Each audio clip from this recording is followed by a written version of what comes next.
When I was in Farmington, there's this guy I used to work out with, play spades with, and stuff.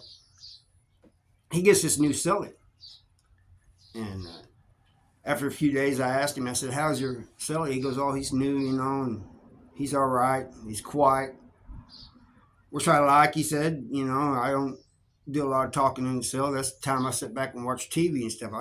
I don't do it. I'm the same way.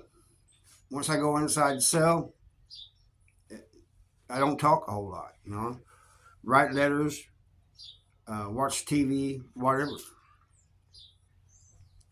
And then one day he tells me, he goes, "Man, I think this guy's paying protection." And he said, "I don't see him going to the store, man. I don't see him borrowing anything." But he said he gets a lot of money in.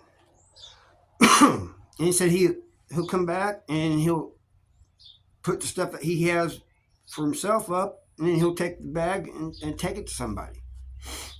And we'll come find out he was paying protection. Then one day he gets into it on the yard with somebody.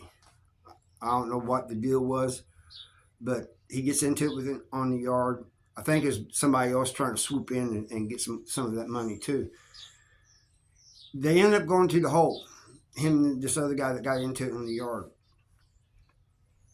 And bring him back, same wing, the other guy in another housing unit, and he's on the phone. I mean, I'm waiting in line for a phone, and I could hear him. "I need money, man. Mom, I need money. You don't understand. My life is in danger." All this and that. Just going on, and almost yelling. And I'm thinking, geez. But he ends up later on checking in, going to check it. And the thing of it is, in Missouri, when you go check in, you got to use a name. You got to give names. You got to say your life is in danger, or you're in fear of your life, something like that. You got to say. I get called to the caseworker's office. So I go to the caseworker's office, and they said, so and so listed you as an enemy. I said, "Why?" And she goes, "You know how it is, man. Somebody having trouble on the yard, they'll just give a name."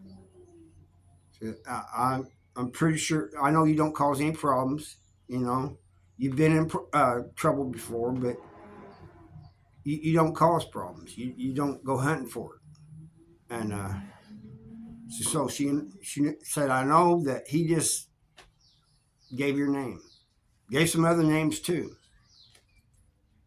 Said, but you got to sign this waiver here for him to be able to come back out." Now, I signed it. I think somebody didn't sign it because the guy didn't come back out. And he goes to another prison, Bowling Green. Well, I ended up going to Potosi for number 3, dangerous contraband. That's a whole different story there. One that pisses me off just thinking about it. But I was at Potosi 2 years, and they sent me to Bowling Green. And my longtime friend, guy I knew my whole bid, he was there. Well, we ended up getting put in the same cell, signed room moves and everything, got moved in. And so we're telling stories, you tell us, if you haven't seen somebody for a long time, you start, this happened, hey, do you remember this guy, this and that? So that's what we was doing. And I mentioned this guy. Oh, and he goes, "Man, I think I know who you're talking about."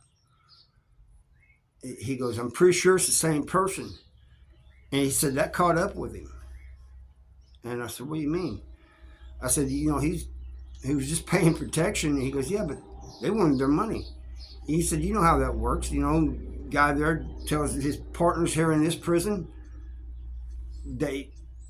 somebody, this guy owes him, and if he shows up there, to get that money.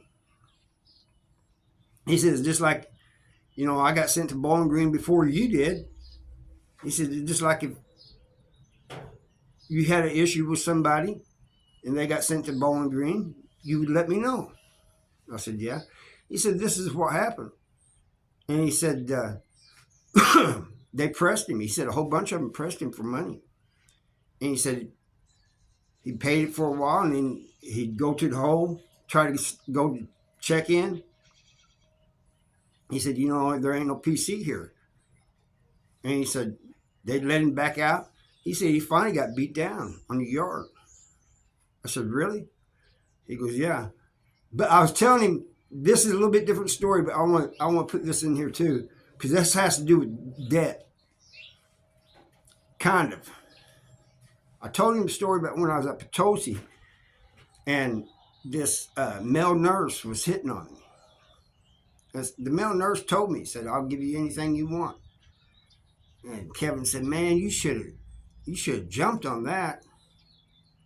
I said, no, I want no. You know what in the heck? He says, why not, man? You could have got anything.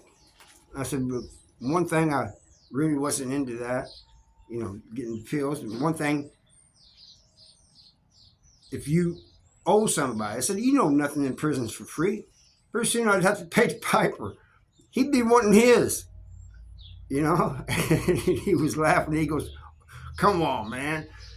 He goes, you could have done it. I said, nope. A debt, it's a debt no matter what it is.